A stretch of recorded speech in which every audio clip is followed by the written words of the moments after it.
નમસ્કાર, હું છું કિરણ કાપુરે. તમે જોઈ રહ્યા છો નવજીવન ન્યૂઝ. મુદ્દાસર કાર્યક્રમમાં આપનું સ્વાગત છે. વરિષ્ઠ પત્રકાર લેખક ઉર્વિશ કોઠારી આપણી સાથે છે અને મુદ્દો છે ઈરાન ઇઝરાયલના યુદ્ધનો અને એમાં જે અમેરિકા જે રીતે ફસાયું છે તે વિશે પૂરેપૂરી વાત આપણે ઉર્વિશભાઈથી જાણીશું. ઉર્વિશભાઈ અભ્યાસ કરીને આવ્યા છે. તો ઉર્વિશભાઈ, સૌથી પહેલાં તો એવું લાગતું હતું કે ઈરાન ને ઇઝરાયલ ને એક બાજુ અમેરિકા, આ યુદ્ધ શરૂ થાય ત્યારે એવું લાગતું હતું કે અમેરિકાનું પલડું ભારે જ હોય, પણ હવે અમેરિકા લાચાર સ્થિતિમાં છે. ઈરાનના ટ્રમ્પ વખાણ બી કરી રહ્યા છે, એવા પણ કાલે ન્યૂઝ હતા.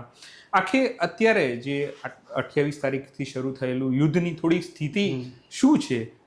તો મને આમ શરૂઆત, આપણે બહુ ગંભીર વિષયની વાત કરીએ છીએ, પણ શરૂઆત થોડી હળવાશથી કરવાનું મન થાય.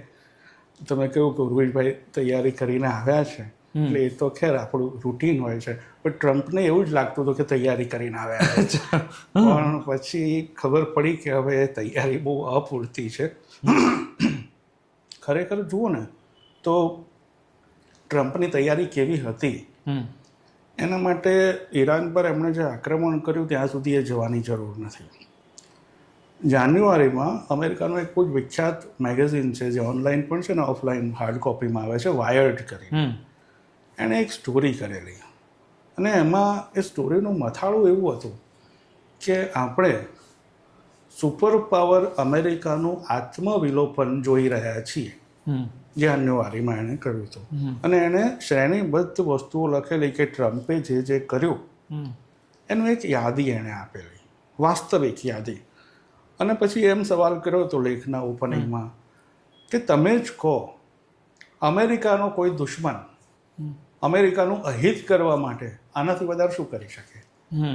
બધું ટ્રમ્પે, એટલે એમ કે એનું એમ કહેવાનું હતું કે ટ્રમ્પ અમેરિકાનો સુપર પાવર તરીકેનો જે દબદબો બીજા વિશ્વયુદ્ધથી શરૂ થયો છે એ ખતમ કરી રહ્યા છે, અને ખતમ કરવાની પ્રક્રિયા આપણી આંખ સામે ચાલે છે. અને ઈરાન ઉપરનું એમનું જે આક્રમણ છે એ એનું બહુ જ લેટેસ્ટ ઉદાહરણ છે. કારણ કે તમે જુઓ કે સામાન્ય રીતે અમેરિકાના ભૂતકાળના આવા જે દુઃસાહસો છે એમાં ઈચ્છાએ કે અનિચ્છાએ, ઉત્સાહથી કે પરાણે ઘસડાઈને સાથી દેશો જોડાતા રહ્યા છે. એક્ઝેક્ટલી બીજા બધા દેશો, બરાબર છે. એને બદલે આ વખતે શું છે, કાલના જ સમાચાર હતા કે અમેરિકાનું જે કાઉન્ટર ટેરરિઝમ સેન્ટર છે, ત્રાસવાદ વિરોધી મુખ્ય સંસ્થા, એના ડાયરેક્ટરે રાજીનામું આપી દીધું કે ભાઈ આ યુદ્ધ બરાબર નથી, એ અમેરિકાના ફાયદામાં નથી, એ ઇઝરાયલ પ્રેરિત છે.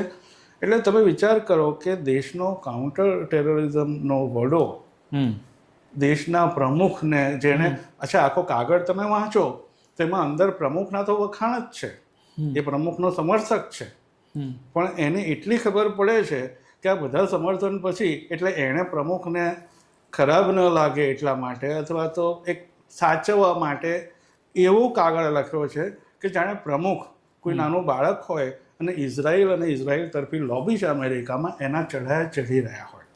એક થોડી આડ વાત કરી એનો વચ્ચે મને નાખી દેવાની જરૂર લાગે છે કે અમેરિકામાં જ્યારે દેશના ત્રાસવાદ વિરોધી મુખ્ય વડો છે એ આ મુદ્દે રાજીનામું આપી રહ્યો છે, ત્યારે આપણે અહીંયા પરવારી ગયેલા, નિવૃત્ત થયેલા 80થી વધારે મોટા અફસરો, એમને રાહુલ ગાંધી લોકસભાના પગથિયે બેસીને ચા ને બિસ્કિટ ખાય, એમાં એમને લોકશાહીનો ખતરો દેખાય છે. નોકરી કરતા હોય ત્યારે તો ઠીક છે, આ તો નોકરી, એટલે આજે એક ફરક છે ભારત અને અમેરિકાનો. ઘણી વાર એવું થાય કે અહીંયાના કોઈ અધિકારીનું જમીર, જેને કહીએ સ્વમાન કહીએ, વિચાર કહીએ, નોકરી પછી એ કેમ આવું થાય છે? તો ખેર એ તો એક આડ વાત છે, પણ મૂળ વાત એ હતી કે પોતાના દેશમાં આવી સ્થિતિ હોય, ટ્રમ્પના જે પરંપરાગત સમર્થકો છે એમાં પણ હવે ચણભણાટ શરૂ થયો છે. તો આપણે કલ્પી શકીએ કે બીજા દેશો શું વિચારે, અને હવે એ કલ્પના કરવાની જરૂર નથી, કારણ કે ટ્રમ્પે હોર્મુઝની ખાડીની સિચ્યુએશન ઉકેલવા માટે બધા દેશોને, જે સાથી દેશો હતા, એને મદદ માટે કહ્યું કે તમારા યુદ્ધ જહાજ મોકલો, અને બધાએ બહુ પ્રેમથી પોતપોતાની ભાષામાં ના પાડી દીધી. જર્મની હોય, ફ્રાન્સ હોય, બ્રિટન હોય, જાપાન હોય, ચીને કીધું કે ભાઈ પહેલાં યુદ્ધ બંધ કરો પછી બીજી વાત કરો. તો આ પ્રકારે અમેરિકા વૈશ્વિક સ્તરે આટલું એકલું આટલું માર ખાધેલું અને આટલું જાહેરમાં ચક્રમ તરીકે પંકાયેલું ક્યારેય નહોતું એના વડાની રીતે. પણ આમાં સૌથી જે શોકિંગ બધાને જે લાગે છે કે ઈરાનનો પક્ષ, કે ભાઈ ઈરાનની આખી લીડરશિપ જતી રહી. ગઈકાલે પણ એમના એક મુખ્ય લીડર છે એના મૃત્યુના સમાચાર આવી રહ્યા છે. તો ઈરાન કેવી રીતે લડી રહ્યું છે એને જે કઈ વિગત બહાર આવી એટલે આપણે આમાં તો આ બધી વિગતો સ્વાભાવિક રીતે આપણી પાસે તો સેકન્ડ હેન્ડ થર્ડ હેન્ડ જ આવતી હોય. પણ અત્યાર સુધી હું જે કંઈ સમજો અને એકથી વધારે લોકોએ આ વાત કરી છે કે 20 વર્ષ 25 વર્ષ પહેલાં અમેરિકાએ જ્યારે ઈરાક પર આક્રમણ કર્યું અને જે કંઈ એના હાલ હવાલ કર્યા ત્યારથી ઈરાન આની તૈયારી કરે છે આ દિવસની. એણે અમેરિકાની આખી પદ્ધતિ જોઈ લીધી. એટલે કોઈએ એકથી વધારે લોકો એવું કહ્યું કે ઈરાને ત્યારથી એનું જે લશ્કર છે ને એને વિકેન્દ્રિત કરી નાખ્યું. એની અનેક ટુકડીઓ પાડી દીધી. એ બધી જ ટુકડીઓ સ્વતંત્ર અને બધી જ ટુકડીઓને ઉપરથી કોઈ આદેશ આવતો બંધ થઈ જાય એટલે એ પોતાની રીતે કામ કરવા માંડે. એટલે એવું નહીં કે તમે એક કેન્દ્રસ્થ માણસને મારી નાખ્યો એટલે બધું કડડ ભૂસ થઈને પડી ગયું. એક સદ્દામ હુસેનને મારી નાખ્યો એટલે લશ્કર ગમે એટલું તાકાતવાન હોય પછી કોઈ મતલબ નહીં. ઈરાને એ જોયું, જે ત્યાંના અભ્યાસીઓ કહે છે એમાંથી બોધપાઠ લીધો ને અત્યારે હવે એમનું લશ્કર ઓટો મોડ પર ચાલે છે. એટલે લશ્કરની નેતાગીરી, લશ્કરનો સરંજામ એટલે કે શસ્ત્રો એ બધું વિકેન્દ્રિત ધોરણે વહેંચાયેલું છે અને એ પોતપોતાની રીતે સ્થાનિક રીતે અમેરિકાનો અને ઇઝરાયલનો મુકાબલો કરી શકે એ માટે સક્ષમ છે. એ થિયરી જ નથી, આપણે જોઈ પણ રહ્યા છીએ કે એણે ઇઝરાયલ પર અને આજુબાજુના જે અમેરિકા જ્યાં થાણા ધરાવે છે એ બીજા અખાતી દેશો ગલ્ફ કન્ટ્રીઝ પર ઇઝરાયલે જે હુમલા કર્યા અને અત્યાર સુધી ઈરાને જે હુમલા કર્યા અને ઇઝરાયલ અત્યાર સુધી એને બહુ ખુમારી હતી કે એની જોડે 3 લેવલનું ટેકનોલોજી છે અને એની પર તો કોઈ હુમલો આકાશી કરી જ ના શકે. એમાંની એક ટેકનોલોજી એની આયર્ન ડોમ કહેવાતી હતી ને ટ્રમ્પ બી કીધું કે આ તો અમે આપેલી ને ટ્રમ્પનું કશું ઠેકાણું નથી. પણ એ બધા છતાં ઇઝરાયલમાં જાનહાનિ થઈ છે, ખુવારી થઈ છે અને ઇઝરાયલ એ બતાવવા દેતું નથી. અને આ બતાવવા દેતું નથી એવું પણ પાછું અમેરિકાની એક ટેલિવિઝન પર કોઈએ એના એન્કરે કહ્યું કે અમે આ બતાવતા નથી કારણ કે ઇઝરાયલે બતાવવાની ના પાડી છે. એટલે તમે કહી રહ્યા છો એક મીડિયાની ભૂમિકા પણ આવે છે. આમ સામાન્ય રીતે ગાઝા પેલેસ્ટાઇનના દ્રશ્યો આપણે જોતા હતા પણ આ વખતે એવું થયું છે કે ઈરાનમાંથી ન કશું ન્યૂઝ આવે છે ન ઇઝરાયલમાંથી. એ મને લાગે છે કે ઈરાનમાંથી તો ઈરાનની તબાહી તો બધા બહુ બઢાવી ચઢાવીને દેખાડે છે પણ ઇઝરાયલમાંથી ત્યાંથી અંદર અને કોઈ ત્યાંવાળા એવું પણ કહે છે કે ભાઈ તમે ઇઝરાયલમાં નુકસાનના દ્રશ્યો બતાવો તો તમારે પોલીસ પકડી જાય એની તૈયારી રાખવી પડે. એટલે એમનો એક જે પેલો ચહેરો છે બહાદુરીનો અથવા તો એમ કે અમને કશું થવાનું નથી, એક અભેદ્યતા હતી ઇઝરાયલની આજુબાજુ કે ઇઝરાયલનો તો કોઈ વાળ પણ વાંકો ના કરી શકે એ ઈરાને તોડી નાખી છે. બીજો એક મુદ્દો આવે છે કે આપણી ને અમેરિકાની મૈત્રી વાળી વાત આવે છે અને આપણી ને ઇઝરાયલની મૈત્રી હવે અને એમાં જે આપણી હવે ફજીતી થઈ આંતરરાષ્ટ્રીય સ્તરે એ હું તમને કહું કે આ એક લેખક છે મિહિર શર્મા કરીને, એણે હમણાં જ એક લેખ લખ્યો એમાં એણે કેવી એક વાત લખી જે રમૂજી નથી, ભારતના નાગરિક તરીકે આપણા માટે કરવું છે. એણે લખ્યું કે આપણી ભાઈબંધી બધે જ એનું ઉપજતું ક્યાંય નથી. એટલે ભાઈબંધી વાળી વાત જો સાચી માનીએ તો મને તો એમાં જ શંકા છે કારણ કે આંતરરાષ્ટ્રીય સ્તરે ભાઈબંધીના સંબંધો નથી હોતા. એ સ્વાર્થ જરૂરિયાત એના સંબંધો હોય છે. એને બદલે આપણને આપણા વડાપ્રધાન તરફથી અને એમનું જે પેઇડ ઇકોસિસ્ટમ છે એના તરફથી સતત એવું દેખાડવામાં આવે કે આપણા વડાપ્રધાનની તો બધા જોડે દોસ્તી છે ને બધા. એટલે હમણાં આપણા વડાપ્રધાન 3 દિવસ પહેલાં એવું કે દુનિયામાં ઘણા બધા દેશો એવું માને છે કે ભારત એ સેન્ટર ઓફ ગ્રેવિટી છે. એવું કોણે કહ્યું? એક દેશનું તો નામ તમે આપો અને કોઈ શા માટે કે. અને હું તો એમ કહું છું કે ભારતે સેન્ટર ઓફ ગ્રેવિટી હોવું જ શા માટે પડે? ભારત બનીને રહે એટલું જ પૂરતું છે. પણ તમે જુઓ પહેલી મુશ્કેલી ટ્રમ્પને ભેટાભેટી કરી, માય ફ્રેન્ડ કરીને કે જાણે ટ્રમ્પ જોડે દોસ્તી. ટ્રમ્પ પહેલા જ દિવસથી આ છે ને આપણા કવિ ત્યાં જઈને કહી આવ્યા ટ્રમ્પનું પેલું સૂત્ર છે મેક અમેરિકા ગ્રેટ અગેન એટલે કે માગા. એટલે આપણે તો અમને પેલું 6ઠ્ઠા ધોરણ વાળું બહુ એમનો પ્રિય શોખ છે એટલે ત્યાં જઈને એક સૂત્ર વહેતું મૂક્યું કે માગા પ્લસ મીગા એટલે કે મેક ઇન્ડિયા ગ્રેટ અગેન. એટલે MAGA plus MIGA is equal to MEGA. હવે એમને ગણિતનો આટલો બધો શોખ હોય તો ગણિતમાં પીએચડી કરે. દેશના ભોગે આ બધો ધંધો કરવાની જરૂર નથી. અને પછી શું થયું, ટ્રમ્પે સેન્કશન પર પેલા ટેરિફ પર ટેરિફ લાદ્યા. અમેરિકા જોડે સોદો થયો નહોતો, ડીલ થયો નહોતો, અને 3 દાડામાં તો ડીલ થઈ ગયો, જીતી ગયા કરીને નરેન્દ્ર મોદી વડાપ્રધાને જાતે પોતાનું સન્માન બી કરાવી લીધું પોતાની પાર્ટી દ્વારા. જે શેના માટે? જે ડીલ થયો જ નથી, અને હજી આવે છે કે ડીલ નથી થયો. આ થયું અમેરિકા. પછી આવ્યું ઇઝરાયલ. ઇઝરાયલ જોડે અમને એટલે આરએસએસ, મોદી અને એ આખી જે પ્રજા છે એમને ઇઝરાયલ માટે બહુ જ આકર્ષણ છે.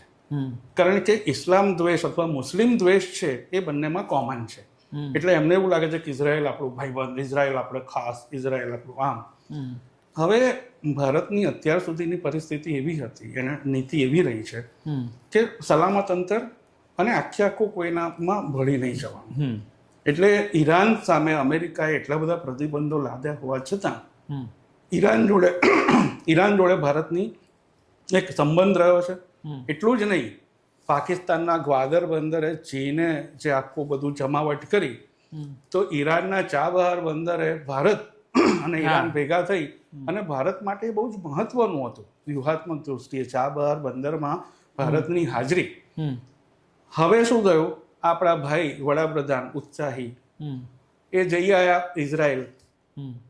જે મેડલ હતો જ નહીં, જે પહેલી વાર ઊભો કરવામાં આવ્યો, એ મેડલ પહેરી આવ્યા. અને 2 દિવસમાં ઇઝરાયલે યુદ્ધ ચાલુ કર્યું. તો આ તો ઇઝરાયલ યુદ્ધ ચાલુ કરે એના 2 દિવસ પહેલા અમે આખા ઇઝરાયલના સમર્થનમાં છીએ એવો એડવાન્સમાં શેરો મારીને આવી ગયા. અને હવે હોર્મુઝની ખાડી બંધ થઈ ગઈ, એનર્જી સપ્લાય બંધ થઈ ગયો. ઈરાનનું યુદ્ધ જહાજ આપણે ત્યાં મહેમાન હતું ને પાછું જતું હતું, ત્યારે અમેરિકાએ તોડી નાખ્યું. ત્યારે આપણા વડાપ્રધાન કે આપણો વિદેશ મંત્રી એક હરફ બોલ્યા નહીં.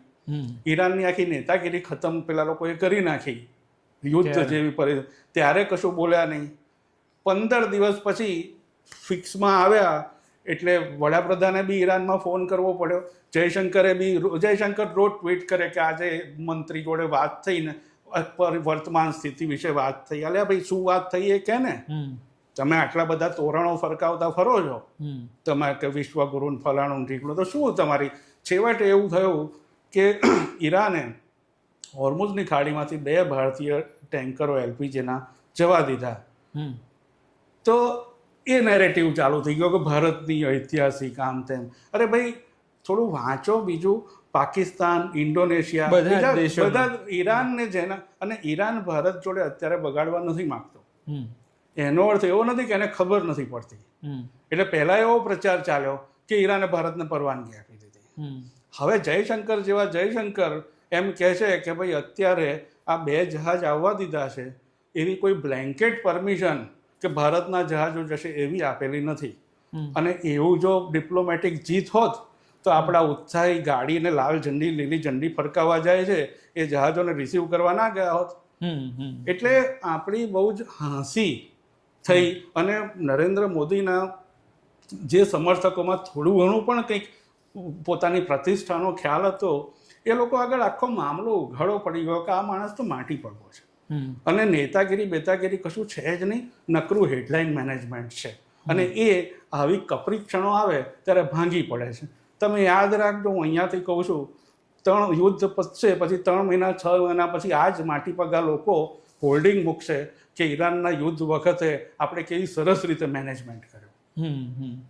પણ આમાં એક જે ટ્રમ્પ પણ હાસ્યાસ્પદ આખા દુનિયામાં થઈ રહ્યા છે, એમના બહુ જ બધા ઇમેજીસ બની રહ્યા, કાર્ટૂન બની રહ્યા, મીમ બની રહ્યા છે. બિલકુલ.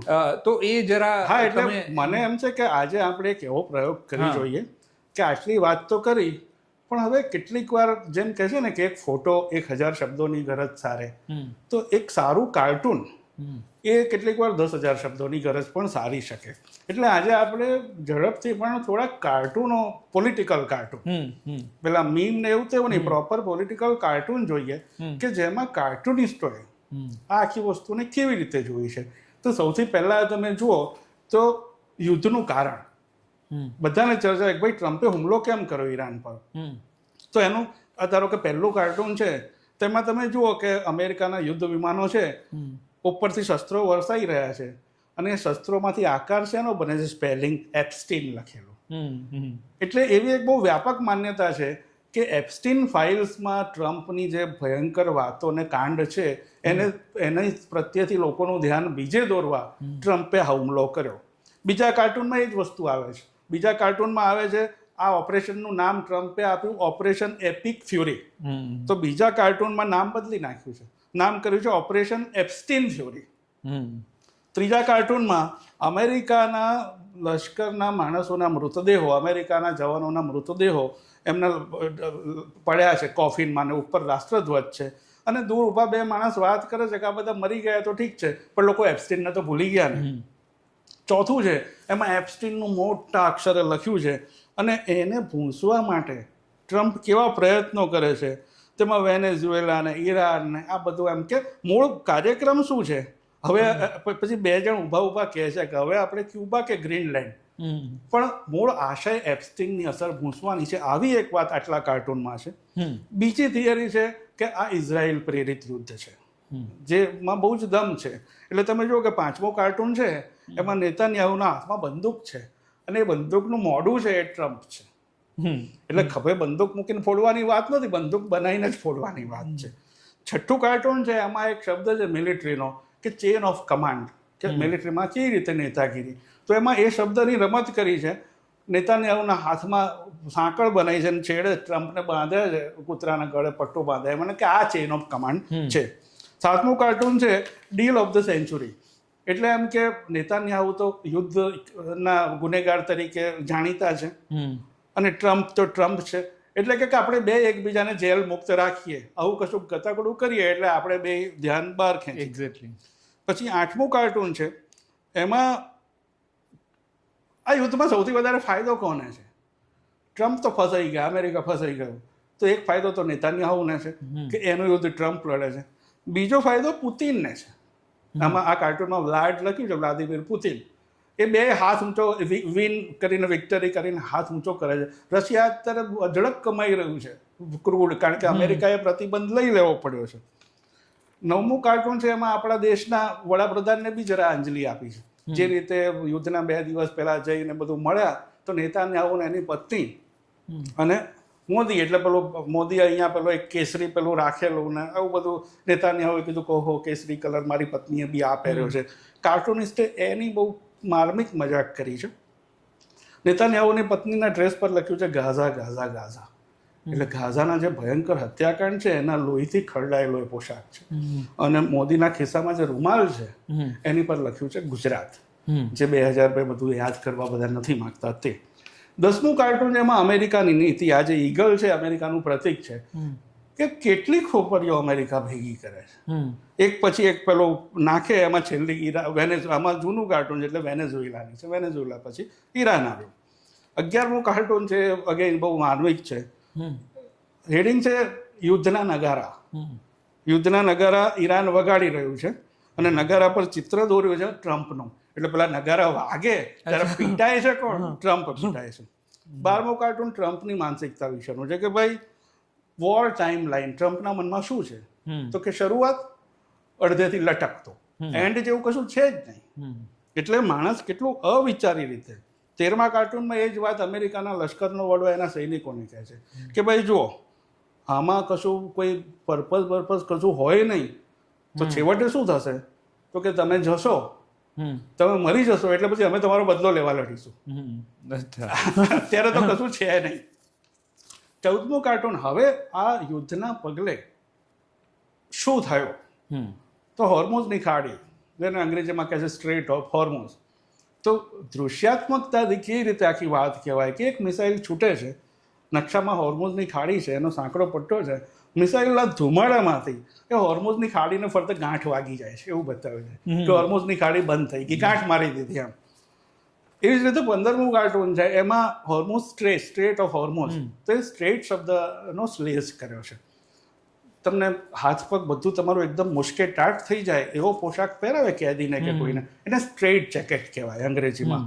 તો આમાં સ્ટ્રેટ જેકેટમાં વાત હોર્મુઝ સ્ટ્રેટની છે, બુચ ટ્રમ્પનો વાગ્યો છે, પણ એ જેકેટને બદલે ઓઇલનું પીપળું, એટલે ટ્રમ્પના હાથ પગ એકદમ બંધ થઈ ગયા છે.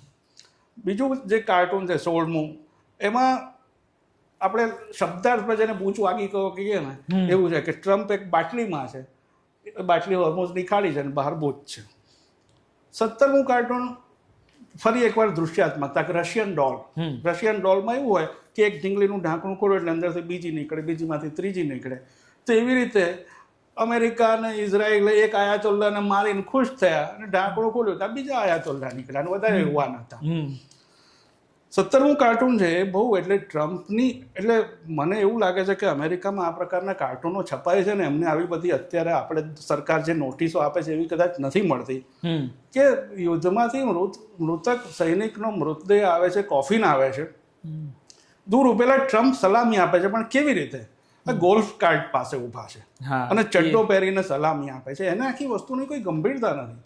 અમેરિકા યુદ્ધ લડી રહ્યું છે અને એનો પ્રમુખ ગોલ્ફ રમવામાં વ્યસ્ત છે. એ વસ્તુની બહુ માર્મિક ટિપ્પણી છે. પછી ટ્રમ્પનું સૂત્ર છે અમેરિકા ફર્સ્ટ. જે લોકો દેશપ્રેમની ને બધી રાષ્ટ્રવાદની વાતો કરતા હોય ને નેતાઓ, એમનાથી બહુ ચેતવું. એટલે ટ્રમ્પ આમાં વાત કરે છે અમેરિકા ફર્સ્ટની, પણ ફાયદો કોને થાય છે? વોર ઇન્કોર્પોરેટેડ, એટલે જે યુદ્ધખોરીમાંથી પૈસા કમાનારી કંપનીઓ છે એ લોકો બહુ કમાય છે. એવી રીતે આ જે કાર્ટૂન છે એમાં બી ટ્રમ્પના બધા સાથીદારો છે. છેક આવી ગયા પછી વિચારે છે કે આપણે આવી કેમ ગયા અહીંયા? આપણે તો ગોલ્ફ રમવાનો ટાઈમ થઈ ગયો છે. એમને યુદ્ધની ગંભીરતા ખબર જ નથી. અને પછી પોતાના પગ પર કુહાડો કેવો માર્યો. એટલે તમે જો ટ્રમ્પ એક નાવમાં જાય છે, હોર્મુઝની ખાડી છે, હાથમાં પેલું કાણા પાડવાનું છે, હાથથી કાણા પાડવાનું. ટ્રમ્પ પોતાની જ નાવમાં કાણા પાડે છે અને પછી હેલ્પ કરે છે, મદદની બૂમો પાડે છે. તો 21મું કાર્ટૂન છે એમાં એકદમ દૃશ્યાત્મકતા છે. ઈરાનનો નકશો છે, એમાં જોરદાર વમળ પાણીના થઈ રહ્યા છે અને ટ્રમ્પ એમાં ડૂબી રહ્યા છે. 22મું કાર્ટૂન છે એમાં કશું લખ્યું નથી, પાછળ અમેરિકાનું પ્રતીક બેઠું છે, આગળ ચલાવનાર એક હાડપિંજર છે, એટલે મૃત્યુનું પ્રતીક છે. એને કહે છે યસ સર, એટલે પેલું કહે છે કે ચાલ મને લઈ જા, ને પેલું કોને કહે છે? મૃત્યુને કહે છે. મોતના મોંમાં ધકેલી રહ્યો છે અમેરિકાને. પછીનું કાર્ટૂન છે 23મું, એમાં સળગાઈ દીધી છે આગ, પણ નીકળવાનો રસ્તો રાખ્યો નથી. કેટલો સાંકડો છે એની વાત છે. 24મું કાર્ટૂન છે બહુ માર્મિક છે. એમાં અગેન એપ્સ્ટીનની વાત આવે છે અને કોઈ ટ્રમ્પને પૂછે છે કે ભાઈ આ ઈરાનના યુદ્ધમાંથી બહાર નીકળવાની તમારી એક્ઝિટ સ્ટ્રેટેજી શું છે? ટ્રમ્પ કહે છે કે ઈરાનનું યુદ્ધ એ જ મારા માટે એક્ઝિટ સ્ટ્રેટેજી છે. મારે એપ્સ્ટીનમાંથી નીકળવું હતું એટલે જ આ યુદ્ધ કર્યું છે. એની કોઈ એક્ઝિટ સ્ટ્રેટેજી છે જ નહીં. 25મું કાર્ટૂન છે આપણને નોટબંધીની યાદ આપે એવું છે. એમાં લખ્યું છે પીસાઈ રહ્યો છે ઓઇલની કિંમતને કારણે સામાન્ય અમેરિકન. ટ્રમ્પ એને શું આશ્વાસન આપે છે? અરે અત્યારે હું ઈરાનની હાલત ખરાબ કરી રહ્યો છું. આપણને નોટબંધી વખતે આવું જ કહેવામાં આવ્યું હતું કે જોજો પૈસાદારોનું આમ થશે ને ફલાણાનું તેમ થશે. કશું થયું નથી. 26મું કાર્ટૂન છે એમાં આ માણસ ટ્રમ્પે એટલા બધા પ્રશ્નો ભેગા કર્યા છે એનું એને ભાન જ નથી. એ એવું કહે છે કે હવે શું ક્યુબા આપણે લેવું જોઈએ? હજી તેને એ જ વિચાર આવે છે આ સળગતું પૂરું નથી થયું કે હવે ક્યુબાનું કંઈક કરીએ. પછી આપણે આગળ વાત થઈ કે યુરોપિયન સાથીઓ છૂટા પડી ગયા, નાટોવાળા કોઈ તૈયાર નથી. એટલે ટ્રમ્પ કહે છે, માગે છે મદદ ને આપે છે ગાળ. એ બધા યુરોપના કાયરો મારી મદદે આવો એમ. તો ભાઈ તું ત્યાં પૂછીને ગયો તો કોઈને? ત્યાં કોઈની સંમતિ તો લીધી નથી. અને છેલ્લું કાર્ટૂન છે ટ્રમ્પની માનસિકતાને આબાદ દર્શાવે છે. મિડલ ઇસ્ટમાં બધું સરસ ચાલે છે, ટ્રમ્પ જાદુ કરતો એમ ખેંચી લે છે રૂમાલ, બધું રમણ ભમણ થઈ જાય છે. એટલે ટ્રમ્પ કહે છે કે સાથીદારો આવો ને મારી મદદ કરો, બધું સરખું કરો. તો આવા એક કાર્ટૂનો થકી આપણે જોઈ શકીએ કે કેવી રીતે એ લોકો આખી વસ્તુને અને ટ્રમ્પની અને અમેરિકાની અવદશાને અત્યારે બતાવી રહ્યા છે. હવે છેલ્લો સવાલ ઉરુષભાઈ, કે અત્યારે દુનિયામાં એવું લાગી રહ્યું છે કે અમેરિકા કરતાં ઈરાનની જરૂરિયાત વધારે છે. ચિત્ર આખું એવું ઊભું થયું છે. એટલે ભારતે પણ વાત કરવી પડે કે મલેશિયા જેવો દેશ છે એણે જે આવા કરાર થયા હતા વેપારના એણે રદ કરી નાખ્યા અમેરિકા સાથેના. અને નાટોના દેશ છે એણે ના પાડી દીધી. ફ્રાન્સના પ્રમુખ છે એ કંઈ ઈરાનની જે ત્યાં લીડરશિપ છે એની સાથે વાત કરી રહ્યા છે. એટલે હવે ચિત્ર આખું ઊભું એવું એમાં વસ્તુ એમ છે કે આ બધા ઈરાને આમાં ઘણા લોકો છે ને અત્યારે ખોટે પાટે ચડી ગયા કે ઈરાનમાં અંદર કેટલી રૂઢિચુસ્તતા અને કેટલો ત્રાસ ને એ બધું હતું ને આપણે આગળના કાર્યક્રમમાં એના વિશે વાત કરી. એક્ઝેક્ટલી. અત્યારે મુદ્દો એ છે કે એક સાર્વભૌમ રાષ્ટ્ર પર બીજું રાષ્ટ્ર હુમલો કેવી રીતે કરી શકે. એટલે આ બધા અત્યારે લોકો જે ઈરાન જોડે વાત કરી રહ્યા છે એમાં અડધી ગરજ છે પોતાની, કારણ કે ઈરાનમાંથી હોર્મુઝની ખાડીમાંથી જ બધું પસાર થાય છે અને એકલું પેટ્રોલ એટલું ક્રૂડ ઓઇલ નહીં, એને મારી ખાતર ને એસિડ ને બધું બહુ જ છે. તો અડધો ભાગ એમાં ગરજનો છે અને બીજો અડધો ભાગ છે ને એ બધાનો ટ્રમ્પની આપખુદશાહી સામેનો વાંધો છે કે આવું ના હોય, તમે આવા નિર્ણયો આવી રીતે લઈને દુનિયાને ના નાખી શકો અને તમે એવું કરો અને પછી એવી આશા રાખો કે અમે તમારી જોડે રહીએ તો અમે ના રહીએ, એ મેસેજ આપી રહ્યા છે.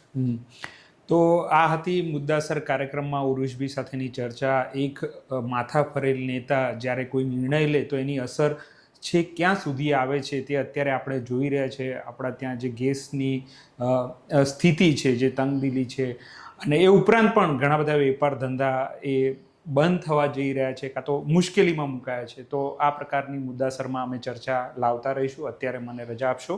નમસ્કાર.